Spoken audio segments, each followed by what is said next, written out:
Bem-vindos a este episódio, que é a conclusão do episódio anterior.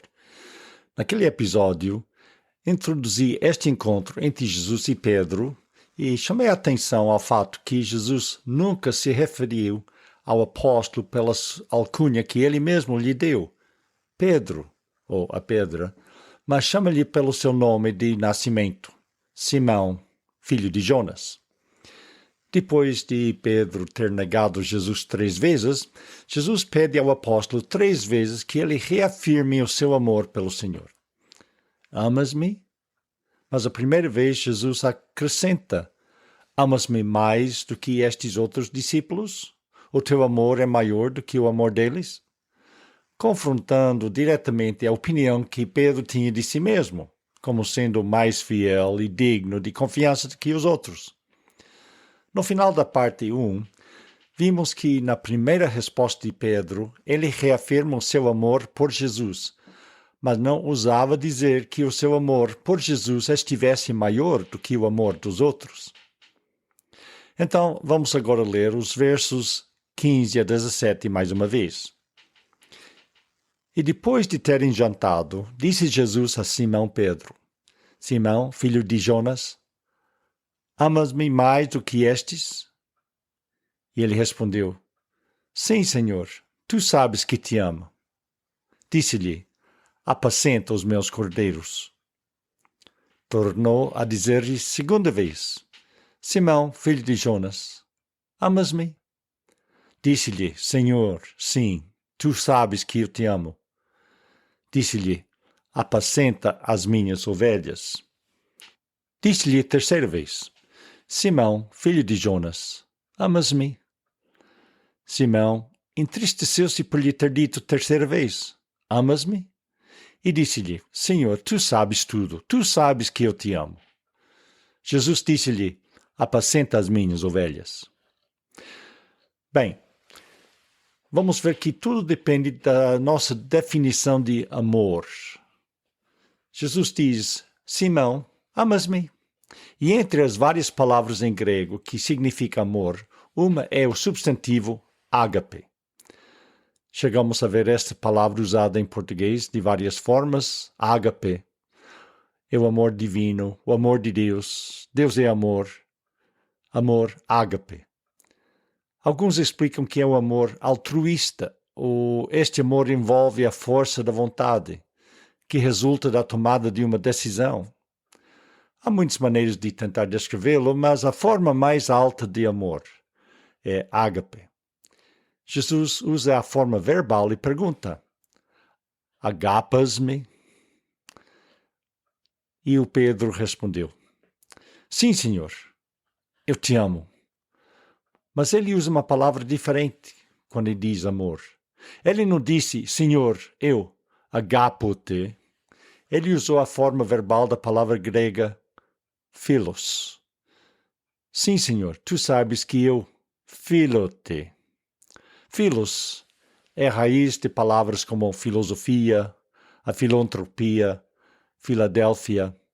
Isto é, amor da sabedoria, amor para a humanidade, amor pelos irmãos, amor fraternal. Philos é amor que baseia-se mais nas afeições e gostos. Pedro disse: eu te amo com amor philos. Mas não deu um sim firme à pergunta completa. Estás a ver? Não deu aquele outro passo. Então Jesus perguntou-lhe novamente: Simão, filho de João, ele chama-lhe filho de João novamente, amas-me? Novamente Jesus usa a mesma palavra grega, ágape, na forma do verbo. Não vou entrar em todas as formas dos verbos, mas é baseado neste substantivo ágape. Agapas-me. Mas esta vez ele não acrescenta a frase modificadora, mais do que estes. Simplesmente disse: agapas-me. E a resposta de Pedro é idêntica à sua primeira: sim, Senhor, tu sabes que te filo. Então, o que aconteceu? Jesus perguntou a Pedro uma terceira vez, e no nosso texto é a mesma pergunta: Simão, filho de João, amas-me? E o texto diz, Simão entristeceu-se por lhe ter dito a terceira vez, amas-me. Bem, eu posso entender isto. Pedro já tinha dito 2 vezes a Jesus que o amava. Pedro devia ter pensado, por que Jesus teve de me perguntar outra vez? Mas a tristeza de Pedro não foi devida ao fato que Jesus repetiu as mesmas palavras, mas foi porque Jesus mudou a sua pergunta. Ele disse, Simão, filas-me? É uma nova pergunta. Ele usou a palavra que Pedro usava. 2 vezes Pedro disse, Senhor, tu sabes que eu filo-te. Te amo com amor do tipo filos. Sabes disso? Foi então que Jesus disse esta terceira vez a Pedro, amas-me com amor filos? Foi isso que cortou ao coração de Pedro. Isso atingiu-o no fundo do seu íntimo. Ele ficou triste por Jesus lhe ter perguntado a terceira vez, amas-me com amor filos? Seria mais ou menos como Jesus estivesse a dizer, Simão, até começo a duvidar-me disso. Tem certeza? Pedro responde, Senhor, tu sabes tudo. Sabes que eu te amo com amor filos. Pedro nunca usa outra palavra, amor ágape. O texto repete a terceira pergunta de Jesus, filas-me? Amas-me com amor filos? É o que Jesus acabou de lhe perguntar e Pedro diz, tu sabes que sim. O que magoou Pedro tão profundamente foi que Jesus pôs em dúvida o amor filos de Pedro. Senhor, sabes tudo.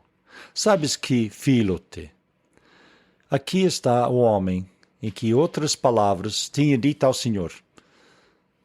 Tu não me conheces. Dizes que vamos todos dispersar, mas não me conheces. Nunca eu faria isso.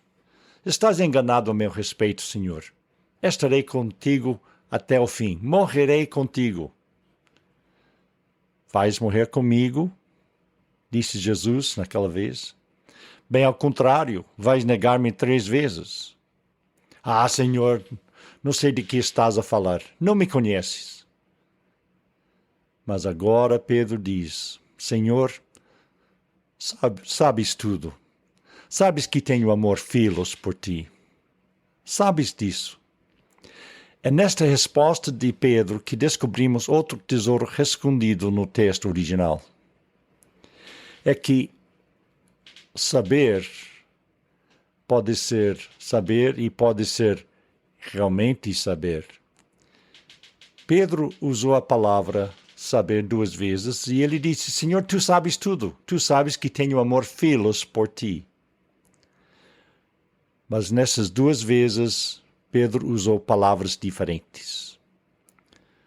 Explico de uma experiência pessoal sobre este tipo de saber. Eu vou usar Masada como um exemplo pessoal.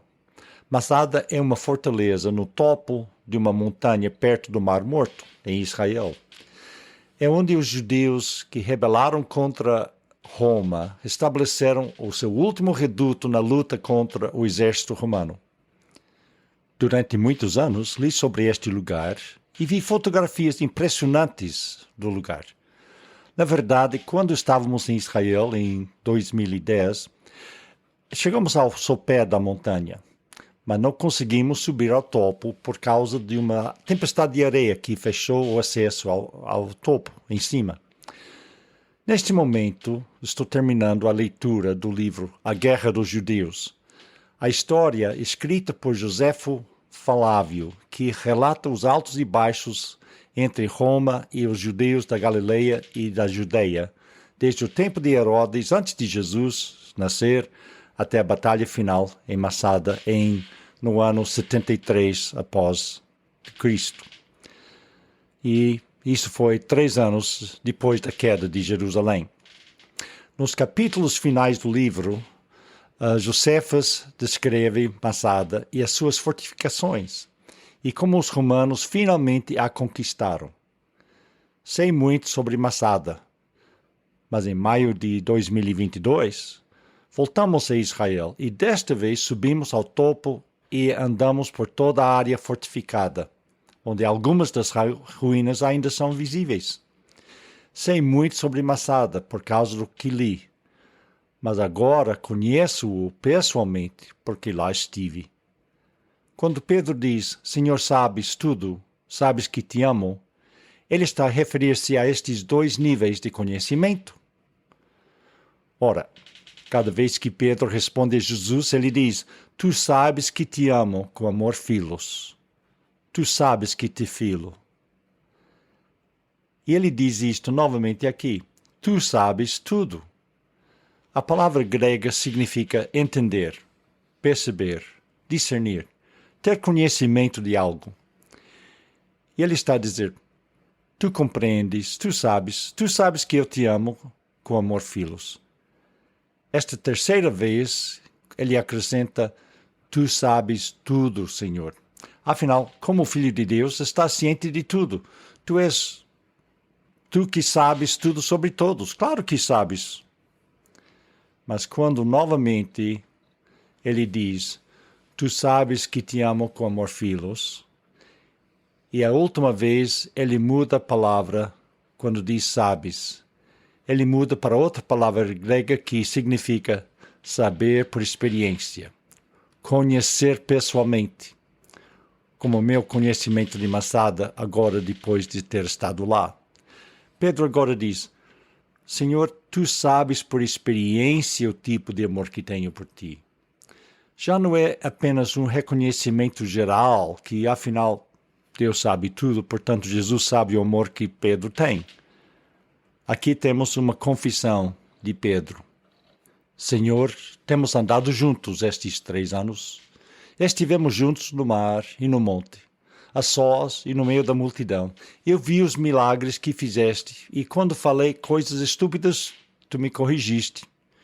Tu conheces por experiência que o meu amor por ti é filos e não é ágape. Pedro, que tinha dito ao Senhor, tu não me conheces, agora, quebrantado, confessa, Senhor, tu me conheces melhor do que eu me conheço a mim mesmo. É o ponto a que todos nós temos que chegar na nossa relação com Deus, em Jesus. Mas não podemos ficar sentados aí.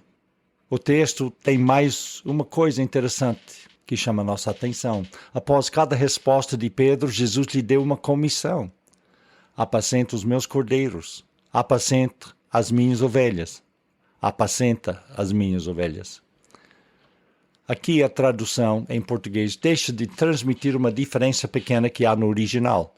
Apacenta, na primeira e na última vez que Jesus fala, significa apenas alimentar. Mas a palavra traduzida apacenta, no segundo caso, é a palavra pastorear, que implica cuidar, guardar, proteger as ovelhas. É mais do que dar de comer, tem a ver com o papel de superintendência, supervisionar. E, na verdade, é a palavra traduzida pastor, quando falamos dos oficiais da igreja. Agora não me vou arriscar a explicar por que é que Jesus muda a sua terminologia de cordeiros para ovelhas e de alimentar para pastorear e de volta para alimentar. Não sei. Talvez um dia eu compreenda melhor porque Jesus muda entre as palavras desta maneira. Aqui é uma boa altura para esclarecer mais sobre o texto grego. O problema, entre aspas, é que não sabemos as palavras exatas que Jesus e Pedro usaram. Quase de certeza falaram em aramaico. Não conheço o aramaico, mas sei que a tradução hebraica não faz estas distinções quando traduz estes versos. E as outras línguas que consultei também não. Muitos estudiosos dizem que ágape e filos são sinônimos e não devemos procurar fazer distinções entre eles. A mesma coisa das palavras de Jesus, apacentar, pastorear, cordeiros, ovelhas. São questões de estilo de escrita do apóstolo João, dizem. Mas qualquer que seja a língua que Jesus e Pedro falaram, quando Deus mandou João escrever esta cena, ele pôs estas palavras gregas na sua mente com estas nuances de significado. Então, quando olhamos para este texto, o que é que Deus espera de nós quando falhamos? Há um bom exemplo do Velho Testamento. É o caso do rei Davi, que também falhou de uma maneira clássica e colossal. Mas a resolução foi a mesma que vimos no caso de Pedro. Então vamos ver Davi, um outro que falhou redondamente. Vamos ler alguns versículos em Salmo 51. Davi tinha cometido adultério com Batseba, enquanto o marido dela estava fora a guerrear. E Pedro descobre que ela está grávida. Ela mandou uma mensagem. Davi, temos um problema, estou grávida. Hoje em dia, a resposta mais frequente seria, bem, é só fazer um aborto e assim estamos livres do problema. Mas não fizeram isso. Davi optou por uma segunda solução. Ele, como rei, mandou matar o marido, Urias, no campo da batalha. Então, qual dos dois vai ser assassinado? O bebê ou o marido? Ou os dois? Será que o caso de Davi não é pior do que o caso de Pedro? Pedro só falou. Davi cometeu adultério e assassínio. E quando Deus lhe fala do seu pecado, Davi escreve Salmo 51. Ele estava numa situação que não podia resolver. Às vezes, há consequências do nosso pecado para as quais não podemos fazer nada. Às vezes, podemos esconder o nosso pecado, ou podemos fazer reparações. E realmente, se pudermos fazer reparações às pessoas a quem causamos danos com as nossas ações, devemos fazê-lo. Mas como se traz um homem morto de volta à vida? Se abortes um bebê, como é que o trazes de volta à vida? Então, há algumas consequências do pecado que não podemos desfazer. E independentemente daquilo que tenhamos feito, é impossível mudar o passado. Não importa o quão pequeno seja o erro, não se pode desfazê-lo. Não pode simplesmente dizer, não fui eu não fiz nada. Mas as consequências variam, claro. Quando Davi está numa situação que não podia mudar, o que ele diz aqui em Salmo 51? Ele confessa. Em versículos 3 e 4 ele diz, eu conheço as minhas transgressões e o meu pecado está sempre diante de mim. Contra ti somente pequei e fiz o que está mal à tua vista, para que sejas justificado quando falares e puro quando julgares. Isto é confissão. Que assumamos isso pessoalmente. 1 João 1,9 diz, se confessarmos os nossos pecados, ele é fiel e justo para nos perdoar os pecados e nos purificar de toda injustiça. A confissão. Ora, a confissão não é apresentar Deus com uma lista de tudo o que fizemos de errado, ou que pensamos que fizemos de errado, ou que sabemos que fizemos. Isto não é confissão. A confissão está simplesmente a concordar com Deus. O que quer que Deus pense sobre nós, está certo. O ponto é este. Pedro disse, Senhor, sabes todas as coisas.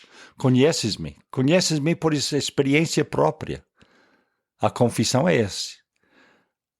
O quebrantamento. O que Deus Davi diz? Versos 9 e 10. Esconde a tua face dos meus pecados e apaga todas as minhas iniquidades. Cria em mim, ó Deus, um coração puro para mim e renova em mim um espírito reto. O que Deus espera de nós? Mais embaixo, nos versículos 16 e 17, Davi diz, pois não desejas sacrifícios, senão eu os daria. Tu não te deleitas em holocaustos. Os sacrifícios para Deus são um espírito quebrantado. A um coração quebrantado e contrito não desprezarás, ó Deus.